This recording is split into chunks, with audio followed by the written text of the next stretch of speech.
You see, friends, we've just read 1 Peter chapter 5, verse 5b, 6 to 8. And we've seen that God opposes the proud, but gives grace to the humble. We've seen that God cares for us, and we've also seen that the devil is prowling around, seeking whom he may devour. We've seen all of this. We've heard it from the scriptures. And it goes back to the same question. Why pride? Why are we proud as human beings? I've said already that we are proud of things that we did not even give ourselves. Beauty, height, talent, all of these things. Yes, we hunt them. Yes, we train. Yes, we learn. But we haven't given ourselves these things. And if that's the only thing we're proud of, perhaps it's not so much of a problem. But the issue is, our pride goes all the way down to this level where we think that we ourselves are gods. Like the devil, I said he wanted to be like God. He wanted to take God out. Imagine you starting your own business and your managing director, for example, wants to take you out. How will you feel? Exactly. Then imagine, still imagining, what would you do? I'm sure you will kick him out. In the same vein, God had to let the devil go. You see, friends, God, even God, can't force you into heaven. He has made a way, and the way is through Jesus. And it's this truth that can set you free. But oftentimes, our pride lies in the fact that we know we don't know, but we pretend to know. We don't know everything, do we? What if this truth about Jesus is that part that we don't know about? The problem in our world today, this is the world we live in. Everybody wants to be politically correct. Those who say I preach tolerance are not even tolerant.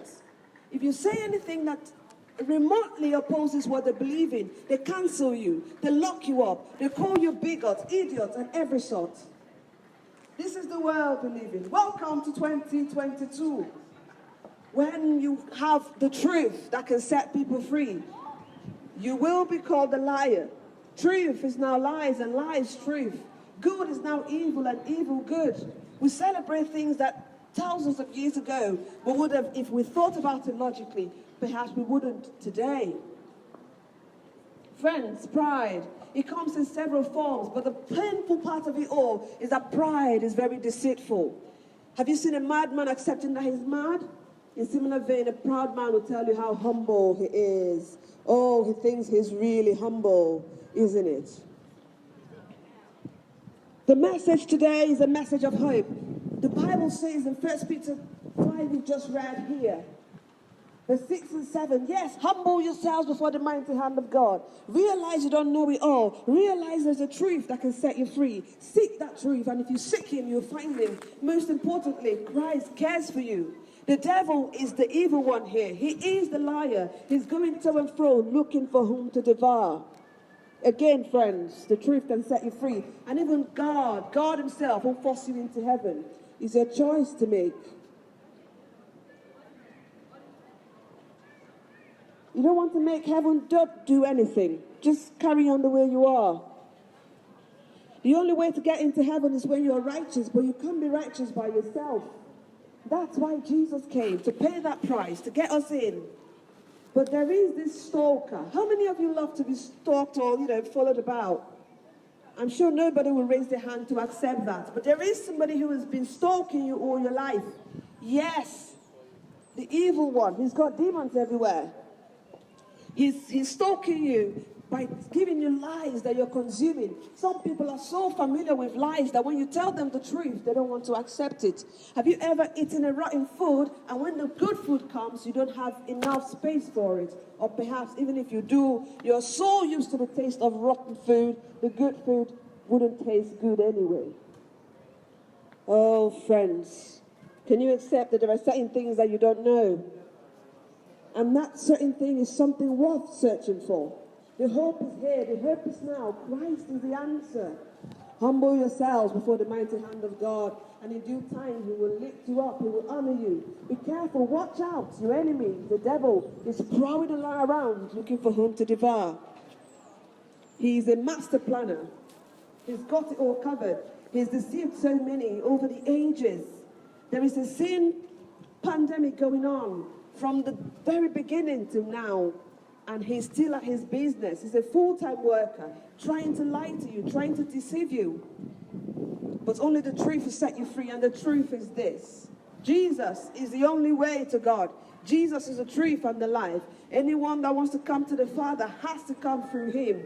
Religion is what we have made for ourselves. We've told ourselves we can build our own way to God, but we can't. There may be certain things that are valuable in all the religions in the world, but all of that tells you what to do, what to do, what to do. But the real gospel says it is done. Come, accept it. You can't save yourself. You're like the man in the well. You can't save yourself.